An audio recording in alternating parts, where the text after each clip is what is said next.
And now, from the great state of Mississauga in Ontario, Canada, it's the Ted Wallachin Podcast. Brought to you by Tom's Place. For the finest in men's fashion, Tom's Place will suit you. And ETP Canada, providing estate administration with ease. ETP Canada. And now, here's Ted. Thank you so much, Becky. Welcome, everybody, to another edition of the Ted Wallachin Show. We appreciate you being here and appreciate all your thoughts that you've been leaving, your comments on our website. Keep doing that. That's great stuff. www.tedwallachin.ca is where you can go, and whether you've got negative or positive comments, we accept them all, and any suggestions for any further shows are also very much welcome. Now, another season has rolled around, and that means it's time to check in with our good friend Dave Phillips, who's a senior climatologist at Environment Canada, to find out what is in store for us for this coming fall and even peek into the winter. Hello, David. How you been? Hey, Ted, I've been really good. I mean, it's been a busy summer for me across the country, and hey, I've even done a few interviews around the world. I mean, people are saying, "What about all these fires in Canada and the heat?" And my gosh, there is no off season for me when you talk about the weather. You know, I wanted to start off with that and ask you: do you recall a summer that has been so intense with disaster in terms of the fires and floods, etc., that we've experienced across the nation? Well, Ted, I would have said 2021 was the year that I think we really saw it in everywhere in terms of the effects of climate change, the effects of Canadians. I mean, most Canadians think about climate change was happening up in the Arctic, and we saw it back in 2021. We had terrible fires and drought, and we had flooding areas and this. But Ted, I think this year has been really almost equal, if not greater. I think the cost of the infrastructure losses maybe not as high, but when you think, and the other thing, Ted, when I look at this year, I think, my gosh, and I always say to people, well, if you think you've got it bad, just look what's happening in Nova Scotia. They had their worst fire season ever in that area, just northwest of Halifax, including some Halifax suburbs. More land burned than any other time. Then 6 weeks later, they got the flood of floods. They got the heaviest rain in 50 years. And then following that, then they had the rest of the summer was wet, just had 3 times the amount of rain. And then they get Hurricane Lee, which was the third most powerful hurricane to start off in the Caribbean in history. So my gosh, I mean, talk about, disaster fatigue. That's clearly what Nova Scotia is about. And yet I haven't even talked about the fires across the country.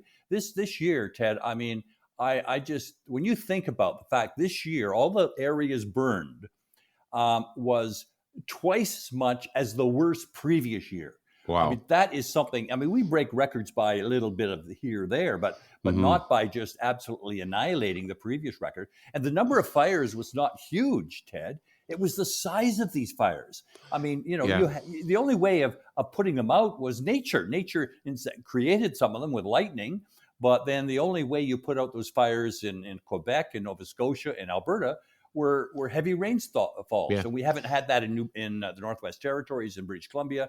And so therefore, that's why the fire's still going on. As we speak, there are at least, I think, 900 fires burning in Canada, and over half of them are out of control. So, hey, you think the season's over on Labor Day. It's not.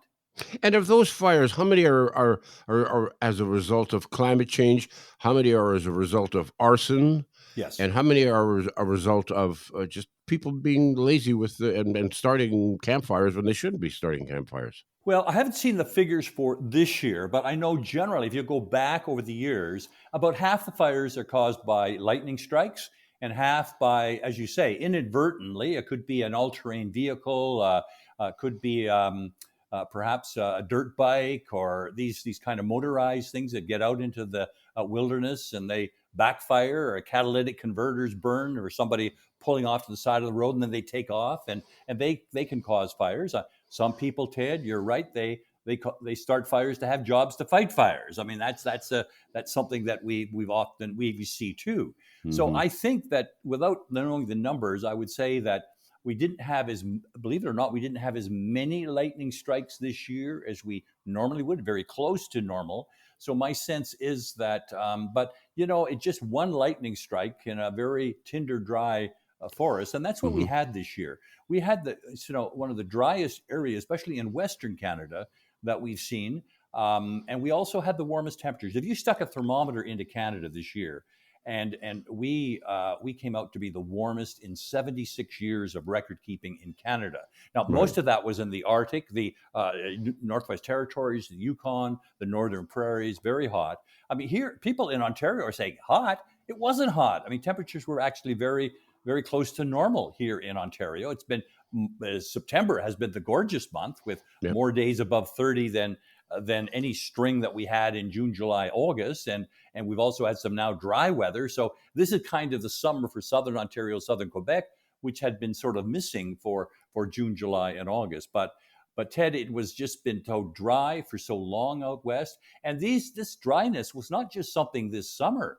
We saw this dryness occurring, in the Okanagan for the last 5 years. It almost reminds me of what's happened in California, almost a decade-long drought. We saw the fires there, not so much this year, but in other years. So my sense is this is going on too long. The deficit is quite large, and farmers, even on the prairies, they had a little bit more than they normally would get in a dry year, but it was also dry there. And so I think we just didn't get. Sometimes, Ted, I always think it's this way. Sometimes you get too much weather. Sometimes you get too little weather. And Hmm. certainly out west, they didn't get enough weather in terms of the rain and things like that. Here in the east, we maybe got too much weather in terms of the storms and the heavy floods and hurricanes and things like that. So it wasn't the Goldilocks of weather in Canada. It seemed to be that some people got too much and some people too less. If we could have kind of merged them together, we would have been in a better situation. And for people who are deniers of climate change and say that, listen, we've always had wildfires, we've always had Sure. lightning, we've always had droughts, and why do we blame it now on carbon emissions and pollution in general? Well, it's a very good point. And Ted, when you come right down to it, you can't. You can't sort of say, okay, the culprit is definitely climate change, and because there are so many things that cause our weather. I mean, it's just not El Nino and La Nina. It's just not weather bombs. It's not just ice-free Arctic. I mean, a lot of factors have to come together to produce the weather. Otherwise, we could probably do a better job of forecasting these kind of disasters. But Yeah. there are several different components that come into it. But what's interesting, and I'll tell you how the scientists do this, because what they've been able to say, and even the most ardent climate change scientists couldn't say before. Well, no, you can't take a single weather event and say that was coming out of our tailpipes and smokestacks. I mean, that just isn't good science. But they can do this now by modeling, by looking at the existing, say, extreme. Let's say we talk about a major, say, a forest fire situation, or let's take an easier one. Let's take a major kind of a hurricane situation. Well, what they can do is they model it and they say, okay, this was the hurricane that produced all this rain and the strong winds. Now, let us go back and model that again. We just modeled it to get a forecast so we know what it's been. Now, let's model it and just take out the carbon dioxide. Just remove that forcing faction of that and see what kind of result we would have got. Well, then by comparing the two, subtracting the one from the other, you can get a sense of really how much of that can be attributed to the warmer world. Hmm. And so that's what they do. And what they say, Ted, in all of these things is that it's not all a result of climate change. It may be 30%. I've seen some events where they've said it would have happened without climate change. So, hey, that's a good conclusion. Or some will say that, there was something about that storm that it just had stronger winds, more precipitation. The oceans were warmer, so it could these things would get started. So a lot of those things we can actually able to determine. So with the forest fires, we see that as being several factors, and one that we haven't spoke about, it is very important, is the way we control fires. Will we fight fires? We've been doing it all wrong, some people say. It used to be that we just let them burn. and fires burn naturally, do you say? But now, because people are living there and you can't, how dare you not put out the fire that's affecting my community? So we fight them. We have more debris sitting there. We have more diseases from various bugs and pine beetles that cause a more sort of what you'd call the ammunition for fires. And so all of that, and then with warmer temperatures, so that can warm up, and that when you warm it up, you cause more lightning. When you warm it up, you cause trees to grow more. And so therefore, all of those factors come to say that, what we're saying now with fires is that typically this fire would not have occurred with climate change, or it's doubled the possibility that it occurred because of climate change. And we see it not just in Canada, Ted. We make these conclusions based on heat waves in Europe, heavy floods. We say hurricanes. Climate change doesn't produce more hurricanes. It produces bigger hurricanes, because what you have is warmer waters, and that's the jet fuel that drives these hurricanes. And so, we saw with the hurricane, was it Adelia? The temperature of the water to create a hurricane, it needs to be 26 degrees C. That was 32 degrees C. So it's going to be bigger, badder, and more impactful when it's got that warmer water and can stay together longer, be more intense. And then also the winds can be stronger. And so if the winds are 10% more, you can cause 60% more damage. So all of these factors, it's not just the climate, it's the way we live in the forest area. And we don't bring to the forest, we bring our suburban kind of land use and our building codes where they should be using, fire retardant shingles. I talk to people in the wilderness. They've got that beautiful home in the wilderness, and they say, I want those trees to come right up to my window in the backyard. Not. What you need is a buffer zone between that wood and your area. And so that's what we're trying to do, is to teach people about safe aspects with regards to fires, so we can actually have fewer fires in the future. Yeah, and I've read as well that the planters are at fault in some cases where we're building communities too close to forested areas. Yes, exactly, Ted. For sure. I mean, it is absolutely, you want that kind of wilderness look and experience in that, but you have to prepare for it differently than if you were sitting, in a suburban area. And there's costs that come with that, you say.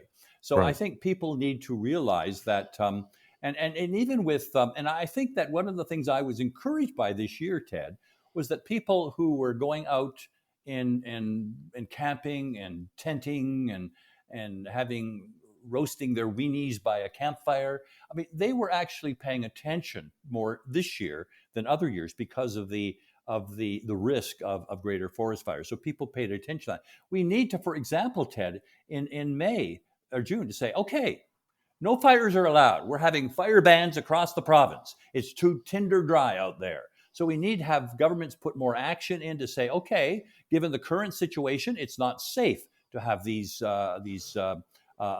campfires, and to fine people more if they don't do what is supposed to do in that, because they're ruining it for everybody. Because Ted, one of the things that I really think hit home this year were not just the flames, but it was the smoke. Yeah. I mean, the smoke, Ted, and that's from a health point of view is even more risky. We saw, for example, in Ottawa, 200 hours of smoke. Calgary, 500 hours. Yellowknife, 615 hours of smoke.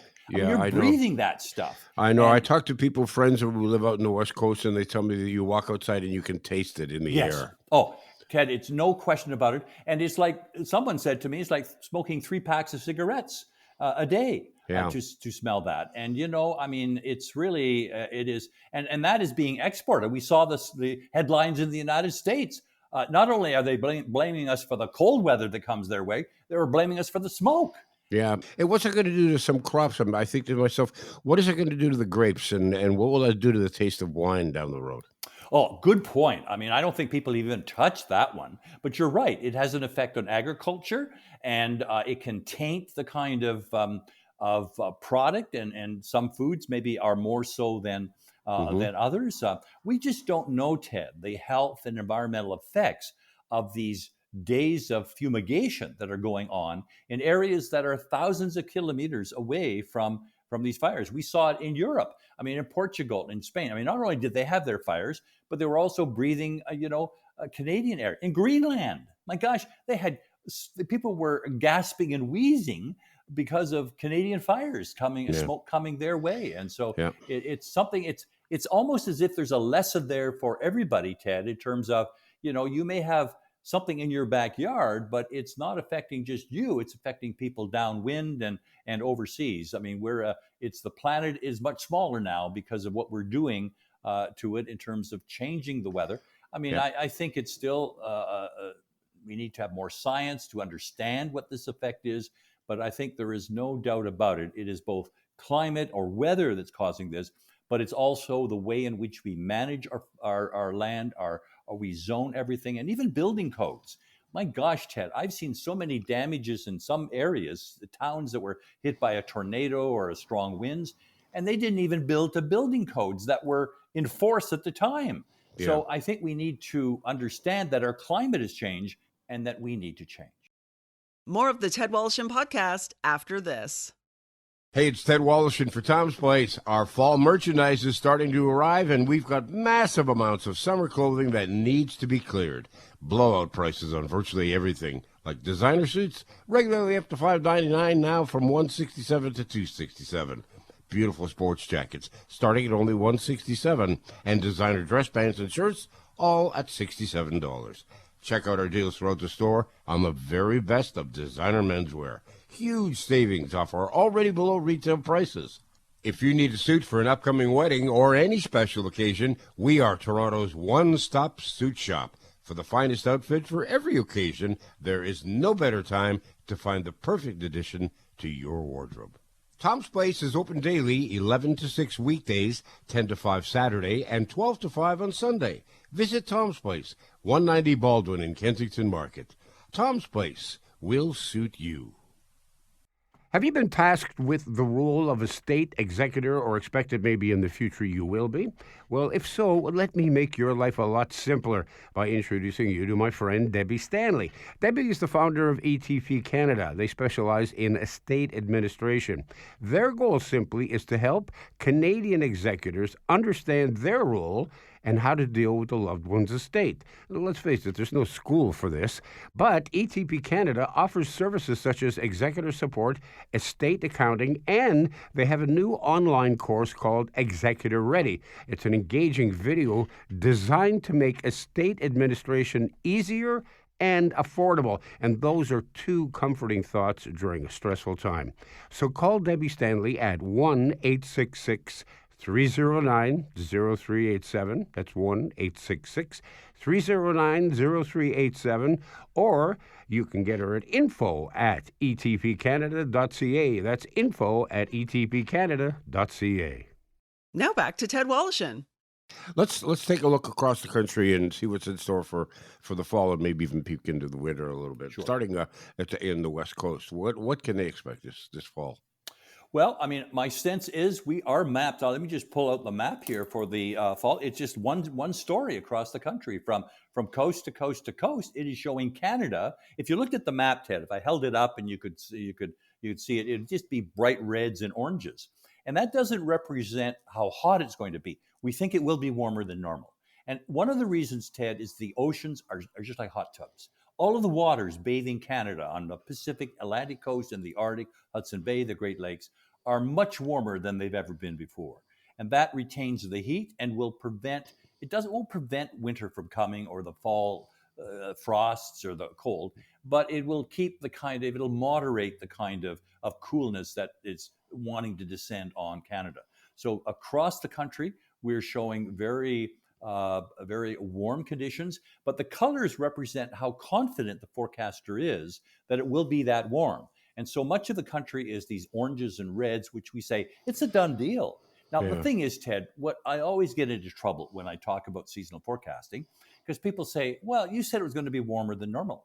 I said it's going to be warmer than normal for that season, for that month. So we're comparing October with other Octobers. It's not July. It's not like the summer's coming back, or there's going to be more, shirt sleeve weather or T-shirt weather. It's going to be compared to previous October. So overall, we think that is going to be the situation. Now, in terms of beyond that, because I think Canadians, we don't really talk so much about the transition seasons, although I think the fall is our best season. It's free energy time, the color change season in most parts of the country. If the harvest is coming in, it's just too short. But I find very few people who don't like the falls when they are like we're having this year, a very good fall. I agree. But in terms of winter, Ted, there is this thing, as you know, I know you know it well, El Nino. It's a Spanish word for boy child. It comes around Christmas generally. It doesn't mean just bad fishing along the Pacific coast. It does affect our weather. And this has started up warming in February off the coast of South America. I mean, thousands of kilometers away from Canada, but it has a profound effect on our winters here in Canada. And really it's started really taking hold in June. It's strengthening as we're talking.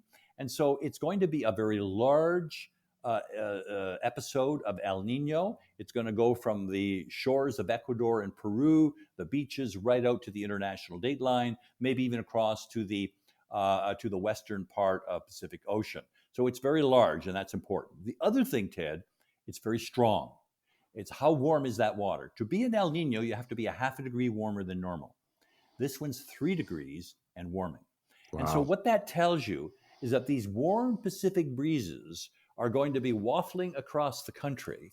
They're going to start on Vancouver Island and go across the west. Now, the problem is this, Ted. In a kind of an average kind of El Nino, then they typically die out about Portage and Maine and Winnipeg.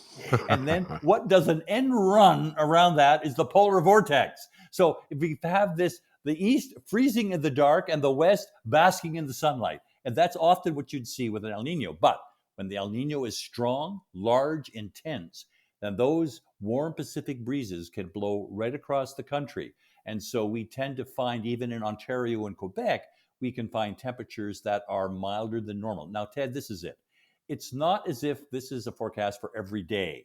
Because what happens, the El Nino breezes, what they really do is they push the Arctic air well up to the north. They keep it, it's like a dam up there. The warm breezes blowing across the Pacific to eastern Canada, it's Pacific air, it's milder air, and the Arctic air is nowhere to be seen up till except in Tuktoyaktuk.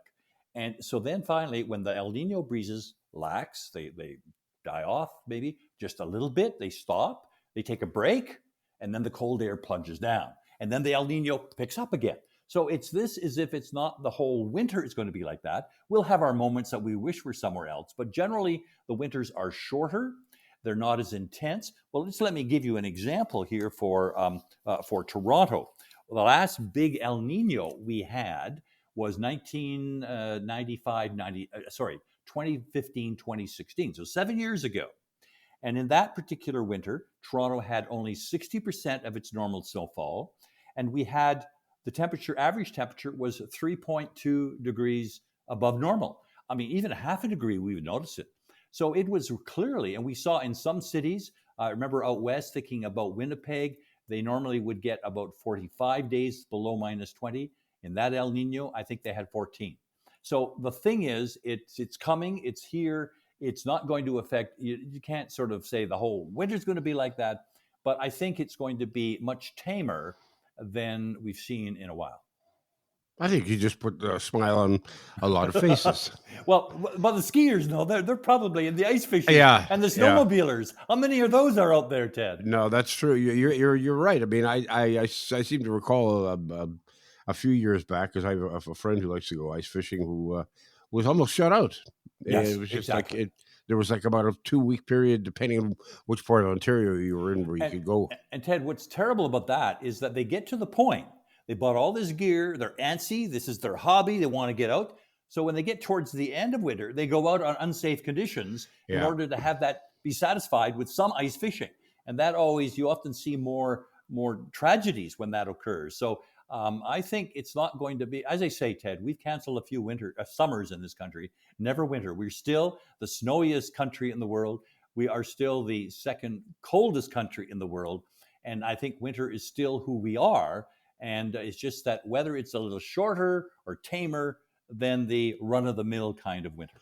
Well, I'm sure our friends in Buffalo are hoping that it's a That's tamer winter right. because, boys, when they got hammered last year with that Oh, storm, I mean, it took them weeks yes. to dig out of that thing. Well, Ted, it goes another incident is that, a milder winter can actually give you sometimes more snow in the Great Lakes area because it Right. leaves the lakes open. And Erie was wide open, and that's when that cold air comes, and it's just like a factory there. It produces those lake effect snow blizzards, and they Hmm. can absolutely you can't even see the hood ornament if you had one on your car. And one neighborhood is buried, and the other is wondering what's the big story? No snow here. And it's just that very nature of lake effect snow. It's something that people in the Great Lakes are well aware of. It's you curse it and you bless it if you're a skier, but it is something that we have to deal with. Yeah. And it's interesting because whenever you and I have this conversation, and afterwards I speak to friends and people who will listen to the broadcast, in the podcast, they would say, well, I'm still not sure exactly how that's going to affect me. And I said, well, because nobody can tell you exactly how it's going to affect you because there's always something that can happen that suddenly the winds change from the south and whatever you thought was going to happen on Tuesday didn't happen at Oh, all. And it was a completely different day. And they go, hey, those forecasters don't know what you're talking about. oh, Ted, you're so right. I mean, we can put a person on the moon, but we can't get forecast tomorrow correct Yeah. all the time. And Ted, I always think about this. I think given the fact we talk so much about the weather, we're fascinated by it. We focus on, obsessed almost with it. I think that if we got ever perfect forecasts, it would take the fun out of being Canadian. Yeah. Yeah. What would we talk about, Ted? We'd be Yeah. talking about our relationships and politics. And hey, I'd rather talk about the weather. Yeah, I think so too. I think so too. Mind you, you get certain places in North America, like the city of San Diego, where the weather Oh, seems to be 85 one day, oh 83 the I next day, know. 86, 84, 83. It's got to be the easiest job in the world to be a forecaster in San Oh, Diego. I remember a fellow, I knew him well. He was a forecaster for Buffalo, and his next posting was Honolulu. And I thought, my God, it's like the Maytag repairman. He just sits there with no work to do, and he has his feet up on the desk and wondered, well, what are those blizzards are doing those whiteouts are doing in Buffalo or Lackawanna or Tiknawaga, and Yeah. he's on the beaches of Hawaii. So it just shows you, yeah, there's some people have all the luck. But hey, in San Diego, they probably don't talk about the weather. It's something else because you'd be boring. I mean, tomorrow's No. like yesterday. I know. That's absolutely true. It's always fascinating chatting with you and having a little peek into what may lie ahead and what probably lies ahead for the fall and for the winter, and nice to chat with you about climate control as well because or climate change, I should say, because it's one of those things where I can't wrap my head around the people who are extremists, no matter what the conversation is about.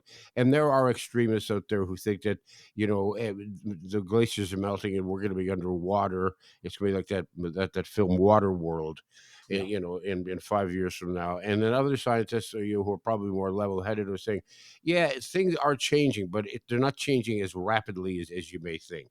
Well, And we are, exactly. I don't think the world's going to end in 2056. I think there's still hope. I think we've come to realize that, hey, we have had a part to play in this and we need to do things differently yeah, and give people hope. I mean, I think that's the only thing that, hope is not a policy, but hey, it does help people to maybe decide to do the right thing. And I see that more and more, Ted. I think people are understanding the weather out their window is very much part of the climate change. And so that they, in fact, can do something about it. But it's a matter of not just sticking your head in the sand. It's about just trying to learn more about it and trying to do your little bit to help the situation. yeah. We'll continue to chat about this as it more and more evolves, and it's always a pleasure, as I mentioned. And I appreciate you taking the time, David. All the best to you. Thank you so much, Ted. I hope we do it again. Bye bye now. That'll do it for yet another episode of the Ted Wallachin podcast. For more information, go to www.tedwallachin, WOLOSHYN.ca. That's the website. You'll find all our past episodes. We're to year 3 now, and you can check them out and leave a comment and question as well. And again, while you're online, don't forget to fill out your organ and tissue donation card. You could change or even save a life. In the meantime, have a great week. The Ted Wallachin Podcast has been brought to you by Tom's Place. For the finest in men's clothing at unbeatable prices, it's Tom's Place at 190 Baldwin in the heart of Kensington Market. Tom's Place will suit you. And ETP Canada, providing estate administration with ease. The Ted Wallachin Podcast is produced by me, Becky Coles. Technical production by Paul Gatt. Music by Bike Thieves. For more information on this podcast and our sponsors, and to talk to Ted, go to www.tedwallachin.ca.